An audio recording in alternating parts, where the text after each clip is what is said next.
Have you ever wondered what it is like to work as a support worker with the council or in a council setup in the UK? This is more than just a job, but this is much more of a rewarding career. And guys, this is something that I recently found out.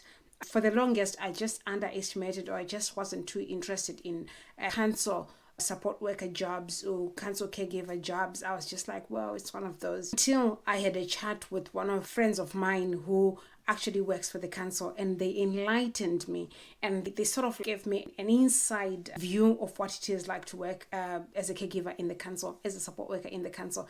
And guys, I'm intrigued, I'm excited, because this is a great opportunity.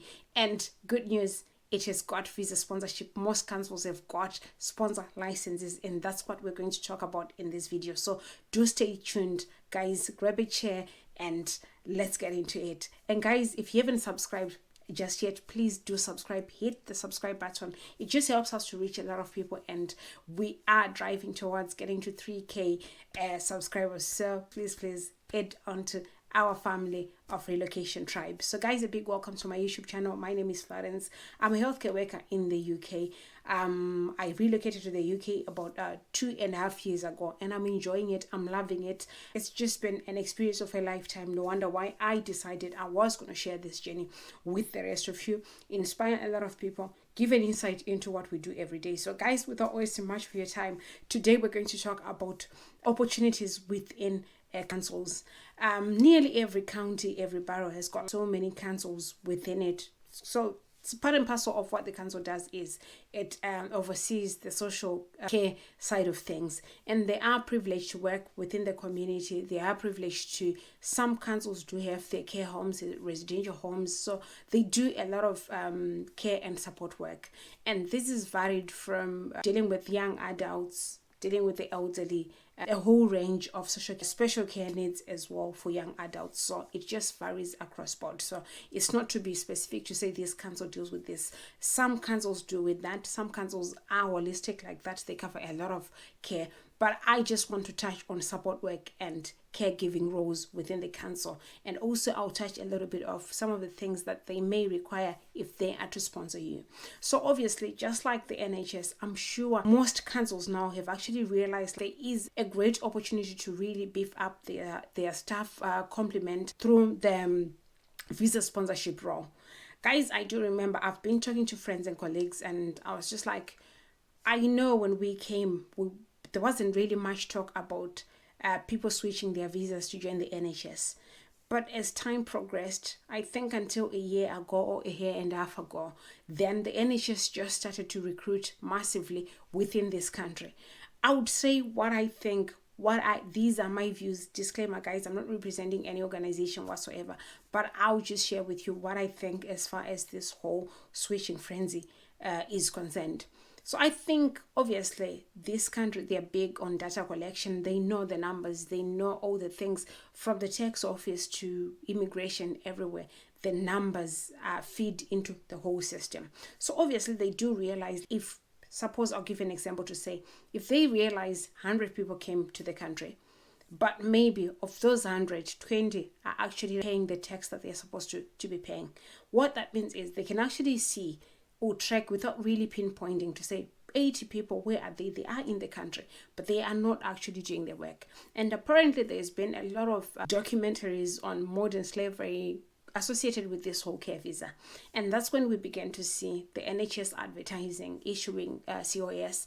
And I am a beneficiary of that. I switched from domiciliary care with the private care company that I used to work for to join the NHS. So seems like it's working, because up until about last year, we began to see a massive, through recruitment events, open days, and a lot of people actually got into the NHS through that. And I've actually started noting that the council is actually on a recruitment drive. I'll speak of where I live. I do see everywhere it's just that council recruiting. It never used to be like that. And apparently when I checked with the council where I live, I realized they now have a sponsor license and they are sponsoring. So I've been sharing vacancies. I think if you follow me, especially on Facebook, I've shared more than 3 vacancies in the last week, which is March of 2025. 3 vacancies in different areas altogether, and these are all in the council. And so apparently, as a result of that, a lot of people did reach out to me and say, but Flo, you shared an Indeed link to these applications. We want to try it, but we can't get through. It's not giving us a way how to apply on Indeed, where you click the apply button and then you go straight into application. So obviously I took it upon myself to research how best people could actually apply to these vacancies. So I've noticed that with council vacancies, you cannot apply through Indeed.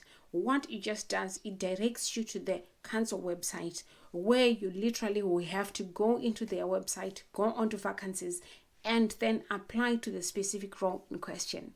And guys, with most of these jobs, guys, most organizations or most companies, including the NHS and the councils themselves, they don't actually mention to say we do sponsor.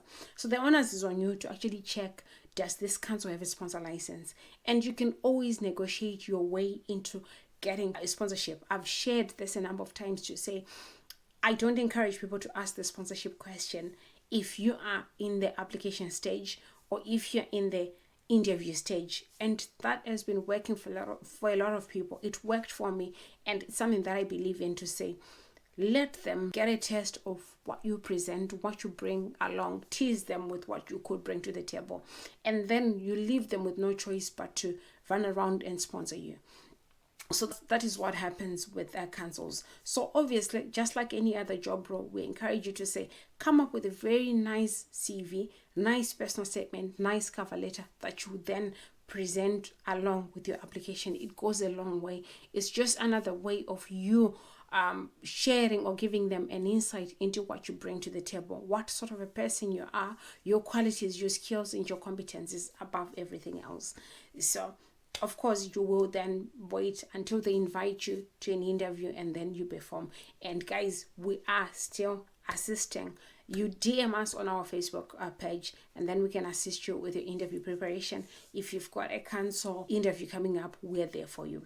So guys, we want to get into, most people would ask, what are the benefits if I'm working for the council? Guys, one of the things that I've realized is councils actually do pay more than most private organizations, including the NHS as well. It just does pay more. I'll give you an example of some of the jobs that I shared last week. The council is actually paying £13.05. That's a lot, because most organizations are ranging on £12, £12.50, or even just in between or lesser.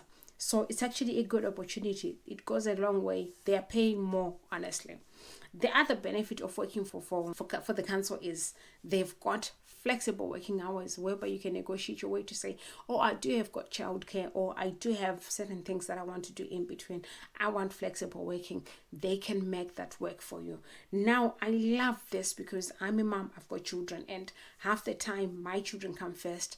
And it's one of the reasons why I had to leave domiciliary care, is the flexibility bit. Other than that, I enjoyed it, I loved it, I missed it. But there are other things that made me realize I need to go for an organization that caters for my family, my children. So if you're in that situation, the council could be one of the places that you need to start looking at. Also, we cannot overemphasize the fact that they've got a generous leave, 25 days a year, plus 8 bank holidays. That's how many? About 32 leave days that you're entitled in a week, and these are bound to increase if you've worked for them for longer. If you're loyal and you've worked for them for 5 years, those leave days do increase to 31 days. Now that goes a long way, because I'll give you an example of myself.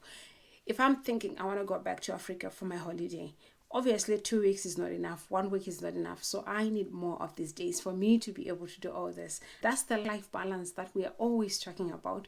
We're always saying you need that if you are to be happy in this country. You need that balance where you've got time off, you're spending time doing other things other than work. Guys, I cannot overemphasize the fact that they've got a lovely pension scheme that they have. It's just amazing. You just got to, it's one of the things that you have to look at if you're working. Obviously, you're looking at retirement. What is it that's going to be in for me when I retire? Will I be able to survive after retirement? So when you work for organizations like the council, the NHS, now you're set for life as far as your pension and retirement is concerned. Guys, I cannot overemphasize the fact that you work 37 hours a week. Guys, in the NHS, I work 37 and a half. So what that means is you're working less, but you earn more. And I know I used to work in domiciliary. We used to do crazy hours, crazy working days. So if you are that person who is tired of that life, then the council could be something that you need to be looking at and to be considerate of.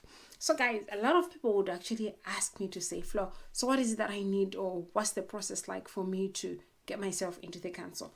Guys, you can join the council on a part-time basis. You can join the council on a full-time basis. And I do hope and I do wish, good as it is, I do hope people get sponsorship, get full-time roles, because splitting yourself between your job and the other is just something that we'll talk about in other videos. But I do hope people get permanent roles. So obviously that will be the sort of hours or the sort of contracts that they do have. So obviously you have to apply, you have to go through the interview process. One of the things that came up when I was talking to a friend of mine who actually works for the council was like, if you're looking into sponsorship, guys, there are certain deal breakers. Things like references, they're big on this. You do not have your references in place, you might miss out on opportunity to work for the council. So they are bang on, spot on references. They want references from your current employer, references from previous employers. And guys, we cannot overemphasize the fact that Gmail, emails, Yahoo, whatever will not work when you're dealing with such organizations. They require those emails with domains. You know what I mean? So we cannot emphasize the fact that you need to have your references quite in place. Obviously, these organizations, they can only wait for you for that much. But if you're not having your things in place, then you might miss out on that opportunity. So that's the biggest thing that I big on, your references. You will not get a contract with them if your references are not in. You will not get a certificate of sponsorship if you do not have your references in place. The second thing that they're bang on is their DBS. They're big on this one, guys, because you're looking after the vulnerable. These are the custodians of social care. So you have to, they are big on you having your police clearance from where you came from. So in as much, I know when I joined the NHS, people are joining the NHS and stuff, all they just do is they say, well, you've been in the country, so you can actually use the DBS that's here for this country. But when you are joining the council, they even go to the extent that they want the police clearance from where you came from. So you have to be prepared. And so what they do is they give you a link, and which is the only thing that you have to pay for, because you pay for that DBS to be sent directly to them. So you have to be prepared to organize that, prepared to go through that for you to be able to get your certificate of sponsorship.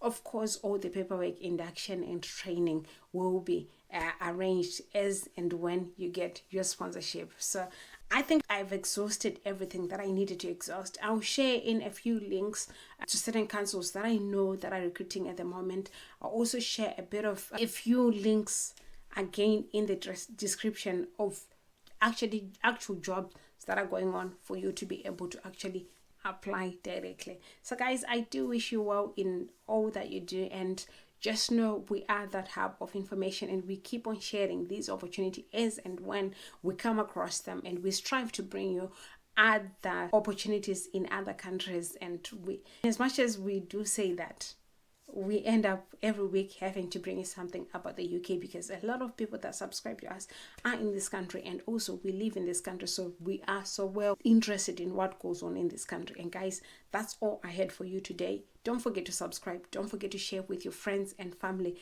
that are keen on relocation, that are keen on life abroad, success, opportunities, the struggles as well. We share on this platform. And guys, one other thing as well, if you are a diasporan, if you've relocated, regardless of where you come from, and you do feel you want to share your story with others, you want to inspire others with your relocation journey, just do reach out to us, please, and we will definitely get in touch with you, and we will share your story. We love to share diaspora stories with our people, so do reach out and we can share your story. So guys, I'll see you in our next video. Bye for now.